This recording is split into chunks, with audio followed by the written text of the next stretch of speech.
BITS is basically a private university, but it's among the top private university of India, right? You go into the college. आपका proper branch civil engineering है। आपने हाँ, first year, second year, third year civil engineering ही पढ़ा होगा। And then getting into a purely finance role, credit risk, जो मतलब I think वो इंजीनियर स्टूडेंट्स को बैलेंस शीट पढ़ना या आईएफआरएस वगैरह सब पढ़ना वो सब तो आता ही नहीं है। So how did you? जब जब तुम फर्स्ट ईयर में एंटर करते हो तो सब लोग एग्जाम के लिए 2 साल टफ प्रिपरेशन करके आते हैं। सब लोग घर से पहले, मोस्टली सब लोग पहले घर से पहली बार बाहर निकलते हैं, right? So it's a new life, और सब वही सिचुएशन में जैसे तुम हो, सबको घर की याद आ रही है, सब पहली बार निकले। सो सब माहौल डिफरेंट है, किसी को खाना नहीं जम रहा है, किसी को वेदर नहीं जम रहा है, राइट? सो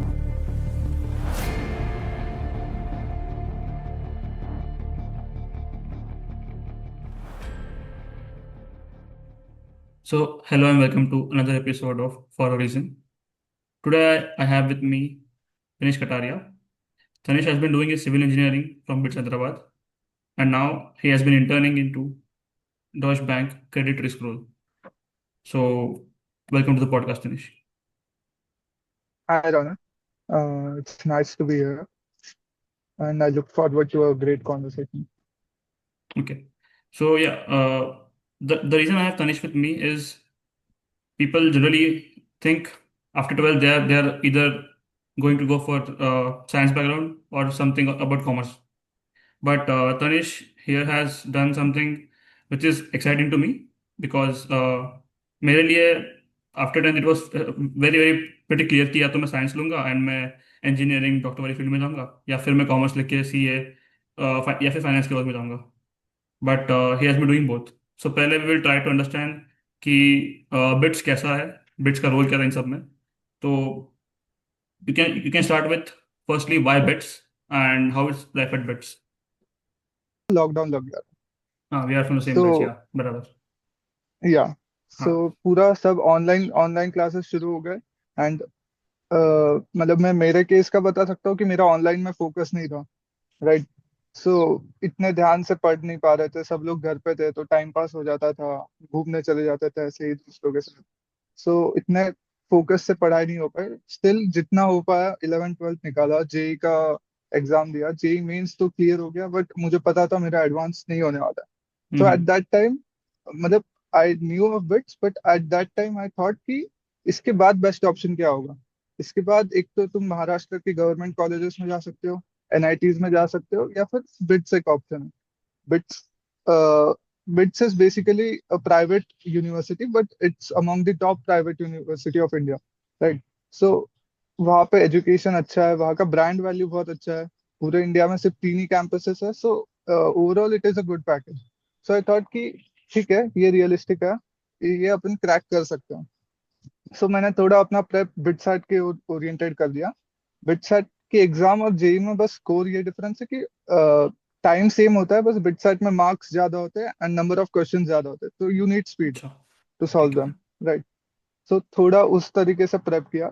और बट स्टिल मेरा 11th 12th इतना अच्छे से हुआ नहीं था, तो अ, मुझे कई टॉप ब्रांच तो मिलने वाली थी नहीं। सो हम्म। आई थॉट कि ठीक है, बिट्स में घुस जाता है, और सिविल इंजीनियरिंग मिल गई तो मुझे कोई प्रॉब्लम नहीं था, क्योंकि इवेंचुअली मुझे वही करना था and that was the goal. तो ऐसा नहीं था कि मुझे सीएस चाहिए था और मैंने सिविल लिया। मुझे CS, anyway CS is the top branch, right? हाँ। सबको वही चाहिए आजकल। हम्म। सो मेरा वो एम था नहीं कभी। बट ठीक है, फिर बिटसेट का एग्जाम दिया। अ, उसके मार्क्स एक्चुअली ऐसा होता है, जैसे ही तुम टेस्ट सबमिट करते हो तुरंत तुम्हें मार्क्स दिख जाते हैं। सो तुम्हारा अच्छा। रियलिटी चेक तुरंत आ जाता है, तुम्हें वेट नहीं करना है रिजल्ट्स का, राइट? सो मार्क्स आने के बाद जो यूट्यूब वीडियोस पे कट ऑफ वगैरह प्रिडिक्ट करते हैं, तो उसके हम्म। हिसाब से तो मेरा नहीं होने वाला था। बट स्टिल मुझे लग रहा था कि शायद हो जाएगा, मेरे पेरेंट्स को भी नहीं लग रहा था होने वाला है, मुझे थोड़ा सा बिलीव था कि हो जाएगा, राइट? सो फिर इवेंचुअली वो आइट्रेशंस वगैरह हुआ एंड मुझे बिट्स हैदराबाद सिविल इंजीनियरिंग ही मिला, ओके। राइट? तो बिफोर वी गो देयर, मतलब इंजीनियरिंग के टॉप इज आईआईटी, उसके बाद में इज इट बिट्स या फिर एनआईटी और ट्रिपल आईटी वाली चीज़ है? That is actually subjective, because NITs में भी जो टॉप एनआईटीज है वो काफी अच्छा है, ट्रिपल आईआईटीज भी टॉप वाले काफी अच्छा है। एंड बिट्स का जो पिलानी कैंपस है that is comparable to IITs even. Right. अच्छा, बट ठीक है। अभी हर किसी का क्या बोलते हैं, प्रेफरेंसेस अलग होते हैं। अभी किसी को फीस एक मेजर फैक्टर है, जिसको जो ज्यादा फीस नहीं देना चाहता है या जो ज्यादा अफोर्ड नहीं कर सकता है, उसके लिए बिट्स थोड़ा नीचे आएगा, क्योंकि बिट्स का फीस बहुत ज्यादा है कंपेयर टू आईआईटीज। क्या क्योंकि होती है फीस बिट्स आईआईटीज की? गवर्नमेंट, अगर ऐसा रफली बोल दे तो 4 साल में 25 lakhs लग जाता है इंक्लूडिंग एवरीथिंग, एंड नॉर्मल जो कोई भी हमारी आईआईटी बैच में को गए ज्यादा। थे? आईआईटी में? आईआईटी का इतना नहीं पता, बट आई थिंक 10 lakhs में हो जाएगा ओके। मैक्सिमम। हाँ तो ठीक है, right, got so it. Bits bits expensive side पर। ओके। बट हम्म। अगर कैंपस लाइफ काफी अच्छा है, कैंपस काफी बड़ा है, यहाँ पे रिजर्वेशन नहीं होता, that is one of the biggest that factor, is a कि मेन कोई थिंग, हाँ। रिजर्वेशन, कोई कोई कोटा कुछ नहीं, जैसे आईआईटीज में होता है। राइट। सो वो किसी को चाहिए तो वो अच्छा है, placements is good, alumni network that is also very good. And 3 campus है, सो थोड़ा बहुत एक्सक्लूसिव हो जाता है। राइट। ऐसा नहीं है कि बहुत ज्यादा कैंपस ही है, बहुत ज्यादा स्टूडेंट इनटेक है। जैसे हम्म। एक एक और कॉलेज है private engineering, Vellore institute of technology VIT, so उसका वीआईटी, नंबर ऑफ हाँ। स्टूडेंट्स इनटेक, हाँ स्टूडेंट्स इनटेक ही इतना ज्यादा है कि वहां पे तुम एक भीड़ का हिस्सा बन गए। राइट। सो उस मामले में बिट्स काफी अच्छा है, और ब्रांड वैल्यू तो है ही। जिस चीज का ठीक वो है। लोग पैसा लेते हैं उतना वो ऑफर करते हैं, सो इट्स वर्थ इट ऐसा। सो मतलब जैसे गेटिंग टू डॉइच बैंक, तो इसमें बिट्स का अच्छा खासा रोल था, बिट्स का tag, it played a huge role, you mean to say? नहीं, सो जो इंटर्नशिप मैंने की डॉइच बैंक में, that was through BITS only. Okay. So basically engineering 4 साल का रहता है, राइट। 4 साल 8 सेमेस्टर होते हैं, every year two semester. So BITS का it's the part of the curriculum कि फोर्थ ईयर में, इधर इन द फर्स्ट सेमेस्टर और in the second semester, you have to do an internship for the duration of that semester, that is about 5 months to 6 months, उसके बीच में। So you ठीक can है। Choose आपको first semester में करना है या सेकंड में करना है। तो अगर आप फर्स्ट में इंटर्नशिप करते हो तो आपको सेकंड में आप कैंपस आओगे और आप प्लेसमेंट्स में बैठ सकते हो, एंड वाइस वर्सा। राइट। तो what did you so choose? I choose first semester. अच्छा, ठीक है। हाँ। सो बेसिकली अगर मैं बताऊँ डॉइच बैंक में मेरी इंटर्नशिप कैसी लगी। सो पोस्ट थर्ड ईयर जब छुट्टियों से तुम लोग आते हो, तो जो भी तुम्हारा सीजीपीए होता है दैट विल बी काउंटेड।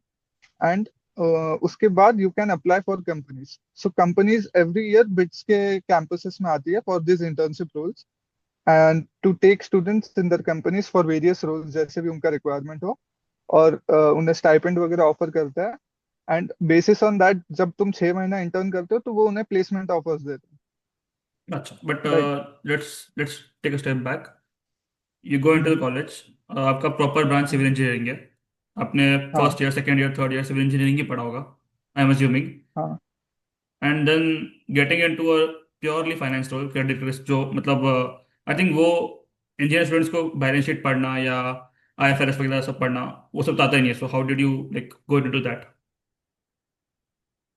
ठीक है। मतलब सो पहले पहले पहले we can start with first 2 3 years of your college life, कि कैसा चला, क्या होता है? ठीक, चलेगा चलेगा। सो जब जब तुम फर्स्ट ईयर में एंटर करते हो तो सब लोग एग्जाम के लिए 2 साल टफ प्रिपरेशन करके आते हैं। सब हम्म। लोग घर से पहले, मोस्टली सब लोग पहले घर से पहली बार बाहर निकलते हैं, right. So it's a new life, और सब वही सिचुएशन में जैसे तुम है, सबको घर की याद आ रही है, सब पहली बार निकले। सो सब माहौल डिफरेंट है, किसी को खाना नहीं जम रहा है, किसी को वेदर नहीं जम रहा है, राइट। सो हम्म। इवेंचुअली, लाइक स्टार्ट के कुछ टाइम के लिए सब लोग एडजस्ट कर रहे हैं, नए नए लोगों से मिल रहे हो आप लोग, कोई रिस्ट्रिक्शन नहीं है घर से, आप घूम सकते हो, कुछ भी खा सकते हो, जो करना है कर सकते हो, राइट। एंड बिट्स का कैंपस इज काफी बड़ा है। हमारा जो कैंपस था वो 200 एकड़ का था, राइट। सो काफी बड़ा कैंपस है। पहले 1 महीना इन टाइम रहता है, उसके बाद कोई इन टाइम भी नहीं है, आप पूरे रात घूम सकते हो, जब हॉस्टल में आना आ सकते हो, राइट। सो कोई कोई अटेंडेंस उस भी नहीं होता तरीके है से, हाँ। बट? हाँ, हाँ, वो वही तो है। बिट्स में 0% अटेंडेंस भी है। सो तुम्हें क्लास नहीं जाना है, नहीं जा सकते हो, that is your choice. BITS एक ऑप्शन ऑफर करना है नहीं, but like there is a way कि प्रोफेसर्स बुला लेते हैं तुम्हें क्लासेस को, कि उसे उसके मार्क्स मिलते हैं। अटेंडेंस नहीं, वो ऐसे घुमा फिरा के पॉलिसीज रखते हैं, तो कुछ कुछ प्रोफेसर्स करते हैं, बट स्टिल काफी फ्लेक्सिबल है। बाकी 75% रूल वगैरह कुछ नहीं। सो बेसिकली इंजीनियरिंग में फ्रीडम मिलता है, and you get to know कि लाइफ कैसे चलती है। तुम्हें क्या करना है तुम फिगर आउट कर सकते हो, राइट? 3 साल में अलग अलग बैकग्राउंड के लोग मिलते हैं, किसी के पापा बिजनेस कर रहे हैं, किसी के पापा जॉब कर रहे हैं, अलग अलग बिजनेसेस के बारे में पता चलता है, कुछ आइडियाज मिलते हैं नए नए।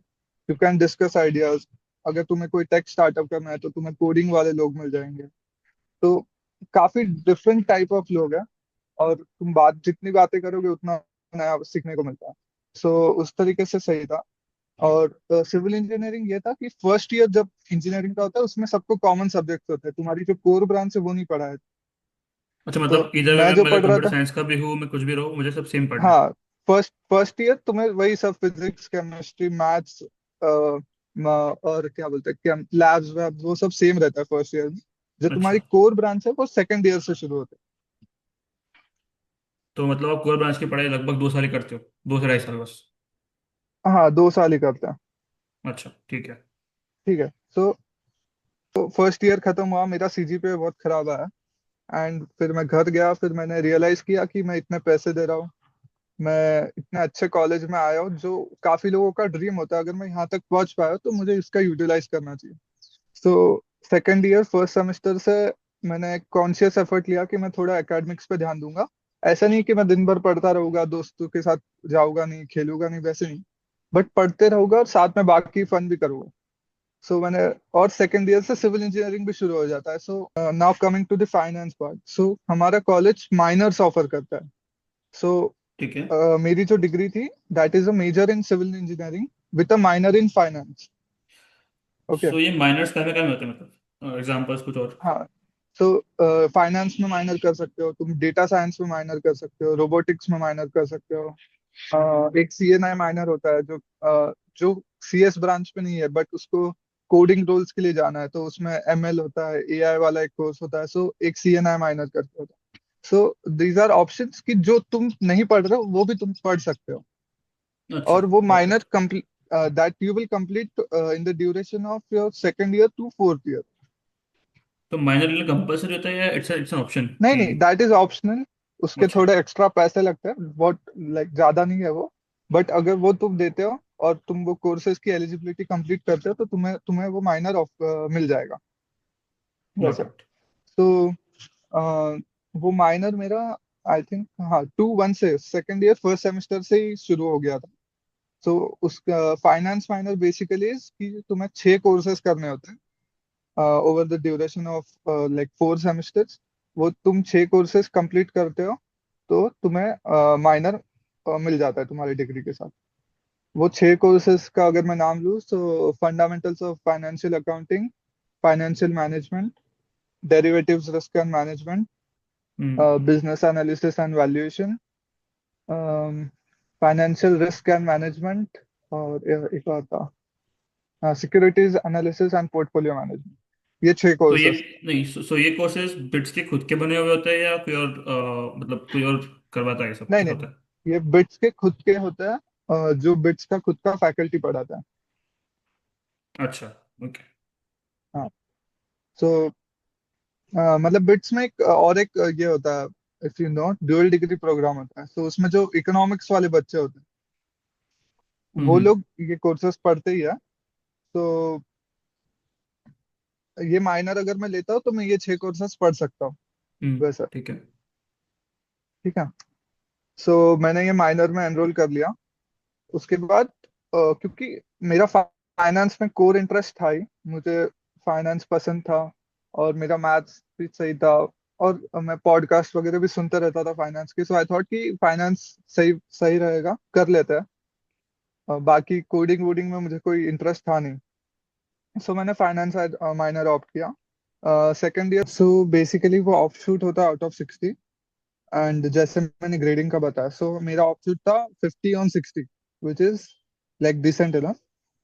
सो ये हो गया। मेरा सीजीपीए भी मेरा 3.2 तक इम्प्रूव हो गया था, राइट? और इंटर्नशिप मुझे 4.1 में करनी थी। सो थ्री ड्यूरिंग माई 3.2 ये प्रोसेस चल रहा था इंटर्नशिप का। So like at the ending of 3.1, जब मुझे डिसाइड करना था कि मुझे इंटर्नशिप कौन से सेमेस्टर में करनी है और कौन से डोमेन में करनी है, तो मेरे पास दो ही ऑप्शंस थे। एक तो मैं फाइनेंस में कर सकता हूँ, या फिर मैं सिविल इंजीनियरिंग में कर सकता हूँ, या फिर ये प्रोडक्ट मैनेजमेंट रोल्स या फिर बिजनेस एनालिस्ट रोल्स उसमें कर सकता हूँ, क्योंकि मुझे कोडिंग में कोई इंटरेस्ट था नहीं। सो जब मेरा फाइनेंस का स्कोर सही था, एंड सो आई थॉट कि एक फाइनेंस में कर लेते हैं 6 महीने की इंटर्नशिप। सो लाइक एक एक्सपीरियंस मिल जाएगा, कॉर्पोरेट एक्सपीरियंस मिल जाएगा, एक बैकअप ऑप्शन बन जाएगा कि just in case civil engineering में नहीं हो पाता है ढंग से, कुछ नहीं हो सकता है, तो मैं इसके बेसिस पे कुछ जॉब कर पाऊंगा आगे, या कुछ और भी कर सकता हूँ। तो आई थॉट कि हम्म। ठीक है, ये 6 महीने इंटर्नशिप कर लेते हैं। नहीं नाउ बट कम्स एक 3-2। चीज, एक चीज मतलब हाँ। आपने 11th 12th first year second year ये पूरा टाइम सिर्फ इंजीनियरिंग पढ़ा है, सिर्फ साइंस पढ़ा है, हम्म। एंड सडनली अपने फाइनेंस में स्विच किया, तो मतलब फाइनेंस कैसा लगा? एक बहुत बड़ा मतलब, मैंने कभी इंजीनियरिंग पढ़ी नहीं है, मुझे साइंस थोड़ा सा इंटरेस्टिंग लगता है फिजिक्स वगैरह पढ़ने के लिए, हम्म। बट अब हम्म। जैसे मैं तो एकदम कोई फाइनेंस वैल्यूएशंस और टैक्सेस वो हम्म। सब मैंने पढ़े हैं। तो जब अचानक से फाइनेंस सामने आ गया, बैलेंस शीट पीएनएल पढ़ रहे हो, ये सब हो रहा है, तो वो एक्सपीरियंस क्या था? काफी सही था। मुझे तो काफी मजा आया। जो क्या बोलते हैं, जो केस स्टडीज वगैरह पढ़ते थे या जो प्रॉब्लम सॉल्व करते थे, जो एक डीआरएम कोर्स में हमें मार्केट्स वार्केट्स के बारे में बताया, फ्यूचर्स एंड ऑप्शंस के बारे में बताया, जो दूसरे डेरिवेटिव प्रोडक्ट्स होते हैं उनके बारे में बताया। एक कोर्स में बिजनेस को कैसे वैल्यू करते हो, आपका क्या एबिटा मल्टीपल लेते हो, सिनर्जी क्या होता है, ये सब अलग अलग टर्म्स, बहुत कुछ सीखने को मिला। हम्म। जो मतलब I have been doing my internship in CA firm, तो मैं बेसिकली सीए कर हम्म। रहा हूँ, एंड आर्टिकलशिप होती है हमारी जिसमें हमको 2 हाँ इयर्स की हाँ, पता है। इंटर्नशिप होती है। तो हम्म। मैं मेरी इंटर्नशिप वैल्यूएशन में कर रहा हूँ, तो मेरे को तो हम्म। स्पेसिफिकली वही चाहिए था, कैसे भी फॉर्म में कुछ मुझे वैल्यूएशन ही करना था, तो मैंने वही किया। तो अब आपका प्री डिसाइडेड था कि डॉइच बैंक की चाहिए या क्या, मतलब कैसा कुछ? नहीं नहीं नहीं, ऐसे कोई डिसाइडेड नहीं था। कोई भी फाइनेंस का हो सकता तो था ऐसा? हाँ, सो बताता हूँ। सो बेसिकली हर साल ये सेम चीज होती है, इंटर्नशिप ऑफर होती है बच्चों को। तो हमारे पास प्रीवियस ईयर का डेटा था, राइट। हर एग्जाम तुम जब देते हो तो तुम प्रीवियस ईयर कट ऑफ्स देखते हो, कि तुम्हें पता चले कि ट्रेंड क्या है, क्या तुम्हारे स्कोर पे तुम्हें क्या मिल सकता है। तो यहाँ पे दो चीजें थी, एक मेरा सीजीपीए था जो ओवरऑल सीजीपीए, और एक मेरा फाइनेंस का ऑफशूट था जो था 50/60। सो जब मैंने देखा प्रीवियस ईयर में क्या मिलता है बच्चों को, सो जेपी मॉर्गन, अगर पता ही होगा तुझे, तो पता है जेपी मुझे। मॉर्गन का मेरा थोड़ा आउटसाइड चांस था कि जेपी मॉर्गन में मैं जा सकता हूँ बैंकिंग रोल में। फिर उसके बाद यूबीएस एक था, यूबीएस में मेरा हो सकता था, डॉइच बैंक में हो सकता था, एक और था मॉर्निंग स्टार करके एक कंपनी है, उसमें हो सकता था। मेरे सीजीपीए और मेरे ऑफशूट के हिसाब से मुझे इन कंपनीज का एक चांस था, अगर मुझे फाइनेंस पे करना है। ठीक है। तो बेसिकली क्या होता है कि ये सब कंपनीज जो है, ये एवरी सेमेस्टर बिट्स के में आती है, और हम्म। उनके जॉब डिस्क्रिप्शन जेडीज वगैरह देती है, उनके सीजीपीए कट ऑफ देती है कि हमारा ये है, ये सीजीपीए कट ऑफ होगा। तो जो इंटरेस्टेड बच्चे वो अप्लाई कर सकते हैं अपना रेज्यूमे डाल के। राइट। सो सबसे पहले तो जेपी ये मॉर्गन सीजीपीए आया। Is based on your civil engineering ना, not the minor subject? First year civil engineering courses, finance subjects, और जो और तुम इलेक्टिव्स करते हो ह्यूमैनिटीज वगैरह के, वो सब अच्छा। में जो तुम्हारे ओवरऑल ग्रेड होता है, सबसे मिलके तुम्हारा सीजीपीए बनता है आउट ऑफ 10। ठीक है। ठीक है। सो सबसे पहले जेपी मॉर्गन आया। मैंने जेपी मॉर्गन में अप्लाई किया, बट मेरा रेज्यूमे शॉर्ट लिस्टिंग वगैरह नहीं हुआ। सो जो बच्चों का होना था उसमें हो गया। उसके बाद नौमुरा करके एक कंपनी है, वो आई। उसमें भी नॉर्मल मेरा वेल्थ। नहीं हुआ। हाँ, उसमें भी नहीं हुआ। उसके बाद आई थिंक यूबीएस आया था, उसके बाद यूबीएस में भी नहीं हुआ। मतलब मैं इंटरव्यू राउंड तक भी नहीं हुआ ये सब कंपनीज में। ठीक है। तो उसके बाद मैं थोड़ा सोचने लगा कि होगा भी या नहीं होगा। डॉइच बैंक तब तक आ गई थी, मैंने अप्लाई कर दिया था। सो बेसिकली डॉइच बैंक कुछ 16 रोल्स के लिए आई थी हमारे कैंपस में। तो उसमें प्रेफरेंस ऑर्डर डालना था तुम्हें, कि तुम्हें कौन से रोल को टॉप प्रायोरिटी दोगे। तो मैंने सब भर दिया फॉर्म वॉर्म, बट उसके कोई रिस्पॉन्स ही नहीं आया, मुझे नहीं, किसी को भी नहीं आया। सो वो एक होल्ड पे था साइड बाय साइड, और उसके अलावा और कोई कंपनीज भी नहीं थी। तो मैं थोड़ा सा टेंशन में था कि होगा भी या नहीं होगा। और उसके बाद आई थिंक जो ये सब कंपनीज है, ये पहले आ जाती है जिनको इंटरव्यूज लेना है या जिनको रेज्यूमे शॉर्ट लिस्टिंग के बेसिस पे लेना है। इसके अलावा भी बहुत सारी कंपनीज होती है जो डायरेक्टली आ जाती है with branch cut off and CG cut off, and बच्चे वो पोर्टल में अपना प्रेफरेंस ऑर्डर डाल सकते हैं उन कंपनीज का, और उसके बेसिस पे उन्हें अलॉटमेंट हो जाता है। सो अगर इन सब चीजों से नहीं होता है तुम्हारा, तो तुम इस पोर्टल वाले सिस्टम से अलॉट हो सकती है तुम्हें कंपनीज। वो भी काफी अच्छी अच्छी कंपनीज होती हैं। अभी किसी कोई कंपनी प्रेफर करती है इंटरव्यू लेना, रेज्यूमे शॉर्टलिस्ट करना, किसको नहीं वो सब करना होता है, कोई डायरेक्ट ले लेती है, राइट। डॉइच बैंक का रिजल्ट आ गया, और मेरा CRDU करके एक रोल है, उसमें मेरी इंटर्नशिप कंफर्म हो गई। So CRDU is basically credit risk data unit, hmm. और the duration was around 5 months, और उसका जुलाई में ज्वाइनिंग डेट वगैरह आ गया। तो स्टाइपेंड क्या थी? मेरा स्टाइपेंड 50,000 था। Nice, okay. और बिट्स में जनरली हाईएस्ट स्टाइपेंड क्या जाता है, मतलब इंटर्न्स का? आई हैव नहीं, हर्ड काफी समथिंग थ्री ज्यादा लाख तक जाता जाता है है। ना? यस, 3 लाख, मतलब वो काफी कम रोल्स या कम कंपनीज का होता है। बट अगर तुम JP मॉर्गन का पूछो तो उसमें जो कोर रोल होता है जिसमें लाइक इन्वेस्टमेंट बैंकिंग का ट्रेडिंग होता है होता है, मतलब? क्वांट बोलते हैं जिसको। ओके। सो उसका स्टाइपेंड था 1.75 लाख पर मंथ। नहीं, बट अगेन अमेजोन। अगेन मैं जो एक चीज समझ में नहीं आ रही है, हम्म। कॉन्स हो गया, क्रेडिट रिस्क हो गया, ये सब प्योरली हम्म। प्योरली फाइनेंस रोल्स है। So why hmm. Will this banks prefer someone जिसने सिविल इंजीनियरिंग पढ़ी एंड जस्ट फाइनेंस में माइनर किया है, नहीं नहीं नहीं, वर्सेस इसमें समवन जो कोर फाइनेंस से आ रहा है? नहीं नहीं नहीं, इसमें सिविल इंजीनियरिंग नहीं एलिजिबल हो गया। जो मैंने रोल बताया अभी, उसमें कंप्यूटर साइंस एंड इकोनॉमिक्स वाले बच्चे हैं, जो जिनका 5 साल का कोर्स होता है, जो पूरे 2 साल इकोनॉमिक्स पढ़ते हैं, 2 साल कंप्यूटर साइंस पढ़ते हैं, वो लोग एलिजिबल होते हैं उसके लिए, क्योंकि they are best of both worlds, मतलब वो दोनों चीजें पढ़ के आ रहे हैं। सो उन बच्चों को ये रोल मिलता है। फिर हम्म। जो अमेजोन आ गया सपोज, जो सॉफ्टवेयर रोल्स के लिए आता है, तो वो सिर्फ कंप्यूटर साइंस वालों को लेता है मोस्टली, या फिर जिनका कोडिंग बहुत एक्सेप्शनली अच्छा है, दूसरे ब्रांच के भी हो तो भी चलेगा, बट जिनका बहुत अच्छा है वो लोग लेते हैं। उबर आता है, उबर का भी 1.75 लाख है। और ऐसी काफी कंपनीज है जो बहुत हाई स्टाइपेंड्स ऑफर करती है, but got on an it, ठीक है। एवरेज 50,000 to 1 लाख मिल सकता है स्टाइपेंड, जो गॉट एवरेज इट। है। तो नहीं, मतलब अगेन मेरा क्वेश्चन, जैसे कि आपका रोल क्रेडिट रिस्क में है, क्रेडिट रिस्क हम्म। में mostly you will have to go to the balance sheets, figure out कि कंपनी ने जो लोन्स दिए उसकी ये क्या है, डिफॉल्ट की कैपेसिटी क्या है, समथिंग लाइक दैट ना, राइट? हम्म। तो इजंट इट कि ये काम एक इंजीनियर से बेटर एक कॉमर्स का स्टूडेंट करेगा? अब वो तो लाइक आई मतलब don't have an clear opinion on it, but वो लोग प्रेफर करता है इंजीनियर वाले बच्चों को। सो मे बी एनी रीजन उन्होंने वाई, कोई मतलब? ट्रेंड देखा होगा।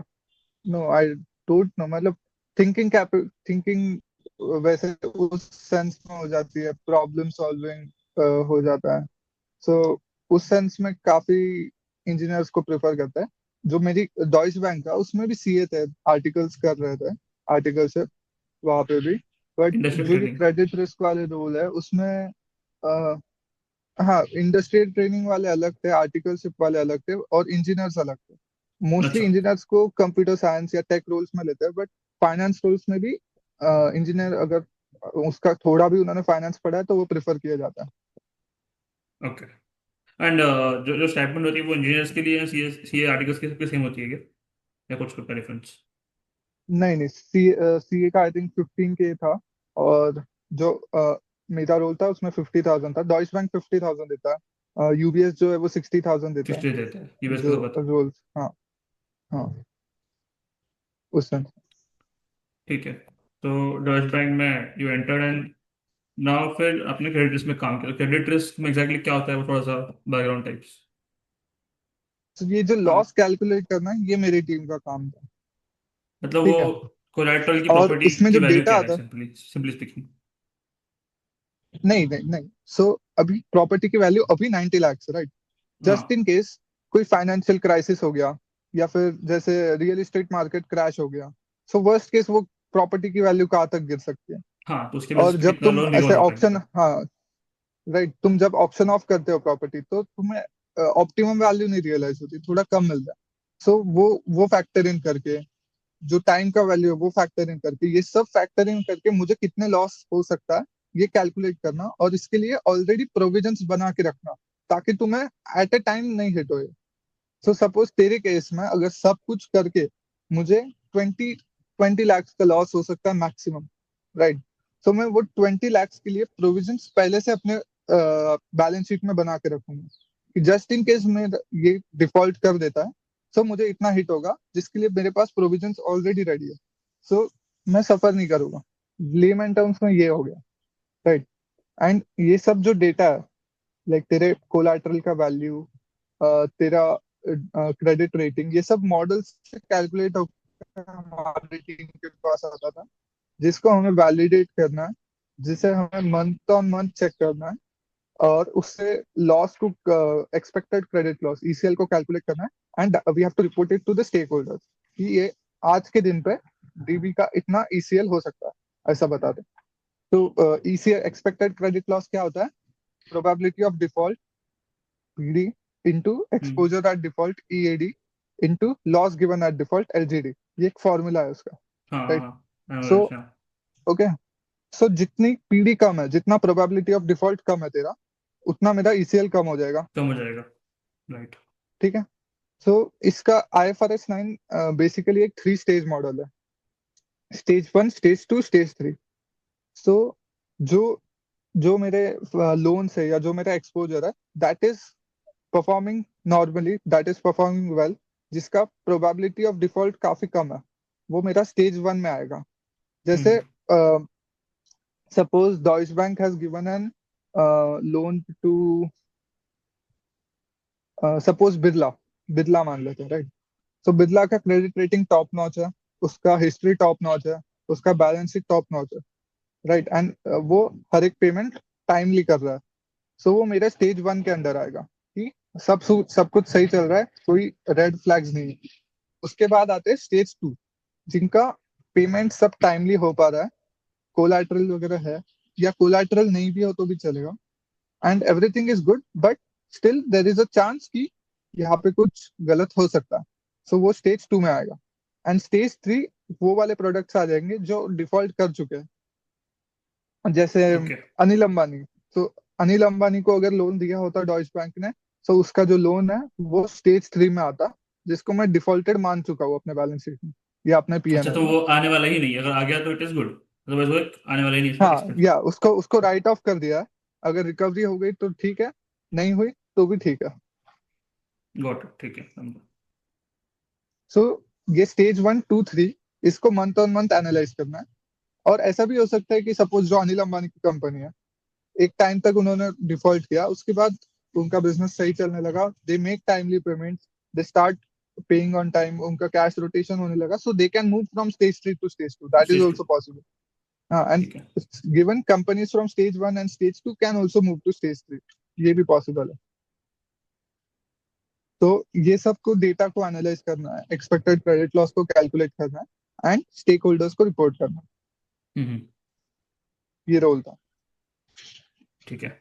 सो we can also talk about कि बिट्स में लाइफ कैसी थी, मतलब इवेंट्स होते थे, तो मतलब पार्ट लेते थे या कैसा, थोड़ा बहुत। बिट्स में लाइफ तो काफी सही थी, मतलब काफी डिफरेंट कुछ चीजें सीखने को मिलती हैं। सो वहाँ पे हर कॉलेज में कल्चर होता है, क्लब्स एंड डिपार्टमेंट्स का एक कल्चर होता है। So if you are interested in acting, या तुम्हें थिएटर करना पसंद है, so there is a dramatics club, या there is a movie hmm. Club, कि तुम वहाँ पे एक्ट कर सकते हो। जो फेस्ट होते हैं या कोई इवेंट्स होते हैं, तुम वहाँ पे एक्ट कर सकते हो। तुम्हें राइटिंग में इंटरेस्ट है तो तुम प्लेज लिख सकते हो, तुम्हें डायरेक्टिंग में इंटरेस्ट है वो कर सकते हो। एक म्यूजिक क्लब था, सपोज तुम्हें कोई आर्टिस्ट को बुलाना है या तुम्हें कोई फेस्ट ऑर्गेनाइज करना है, तो तुम ऑर्गेनाइजिंग कमेटी का पार्ट हो सकते हो। तुम वो आर्टिस्ट के मैनेजर से बात कर सकते हो, तुम प्राइस कोटेशन ले सकते हो, you can manage the artist overall. So ऐसे डिफरेंट डिफरेंट डिपार्टमेंट्स होते हैं, डिफरेंट क्लब्स होते हैं। तो you can be part of that, जैसे जो भी तुम्हारा इंटरेस्ट है उस हिसाब से।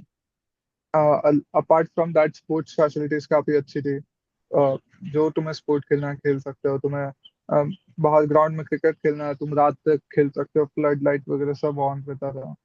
And Okay, everything was in campus only, so तुम्हें बाहर जाने की भी नीड नहीं है, तो सब सॉर्टेड था, सही था। got it. One more question, bits ने कॉन्फिडेंस गिराया या it has boosted your confidence? नहीं, सो लाइक डेफिनेटली कॉन्फिडेंस तो इंक्रीज हुआ। लाइक जब तुम एज इन मतलब कॉलेज में जाने के बाद you are on your own, right?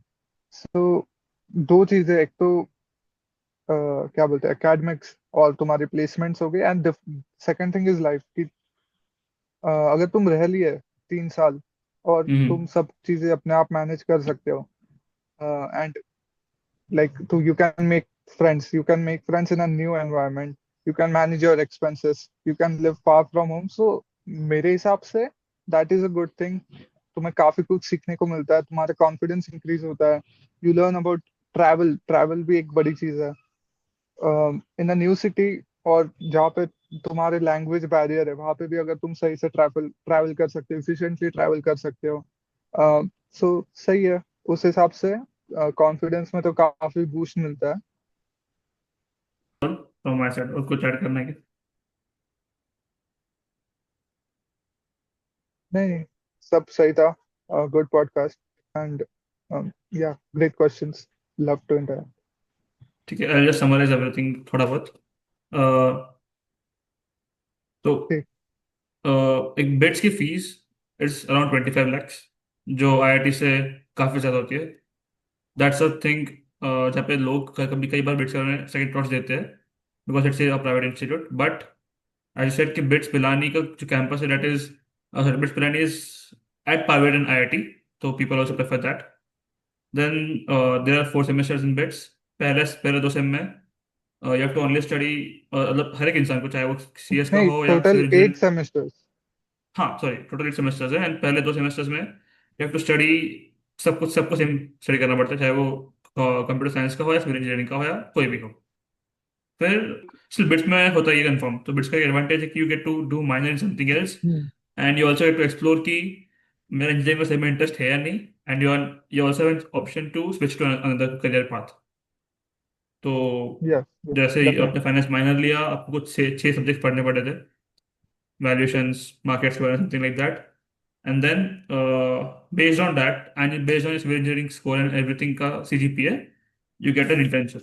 And internship में बहुत सारी कंपनीज आती है, एंड स्टाइपेंड्स अराउंड 50,000 से लेके 1 लाख के बीच में एवरेज होता है, राइट? 50 से कम भी होता है, होता बट है, अच्छा, ऑन ओके, एन एवरेज ये रेंज में मिलता है। हाँ। ठीक है। Yeah, so I think that summarizes the podcast. It was great to have you, Tanishq. मुझे मतलब मजा पर्सनली थोड़ा सा कि मतलब क्रेडिट रिस्क वाला पार्ट मेरे लिए थोड़ा सा नवा था। मैं वैल्यूएशंस तो रेगुलरली करता हूँ, हम्म। बट क्रेडिट रिस्क देखना and stuff is something interesting to me, तो I look more into it. Definitely. तो थैंक यू। Thank you.